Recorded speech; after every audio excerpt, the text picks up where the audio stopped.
Hello বন্ধুরা, আজকে আমরা উত্তর দিনাজপুরে চলে আসছি। মিক্সার মেশিন আসছে ছখানা।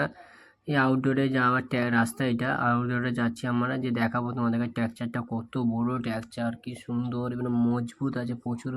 ছখানা আউটডোর বসানো আরও ভালো করে করেছে, তাই আমরা দেখলাম ট্র্যাকচারটা। তারপরে মেশিনে নাট বল্ট খুললাম। মিক্সার মেশিন তোমাদেরকে দেখাচ্ছি, 10 HP করে আছে মিক্সার মেশিনগুলো।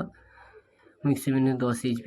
লিফটিংয়ের লোক আসার কথা ছিল, তারা আসেনি, তাই আমরা নাট বল্ট খুলে মাস ফাস দিয়ে ঠেলাঠুলি করে নিয়ে যেতে হবে মেশিনটাকে। নিয়ে যেয়ে সেখানে বসে, কিন্তু মেশিনটা কোনো ভারী, সকলে তো জানে মেশিনটা অনেক ওয়েট আছে, তাই ঠেলে ঠেলে আমরা নিয়ে যাই আউটডোরে ট্র্যাকচারের কাছে নিয়ে গেলাম। যে একটু অবশ্যই একটা বস করেছি, তাই বন্ধুরা একটু ডান্স করে নিই, একটু ডান্স হয়ে যাওয়ার পর সকলে ভাই লাইভ সাবস্ক্রাইব করে দিবে, শেয়ার করে দেবে। অবশেষে মেশিনটা আউটডোর সব আমরা বস করে দিই ট্র্যাকচারে। পাইলাইন চলে এসছে, কিছুক্ষণ পরে আমরা পাইলাইনের কাজ শুরু করব। সকলে ভাই লাইক সাবস্ক্রাইব শেয়ার করে দিবে, যাতে আরও নতুন নতুন ভিডিও করতে পারি।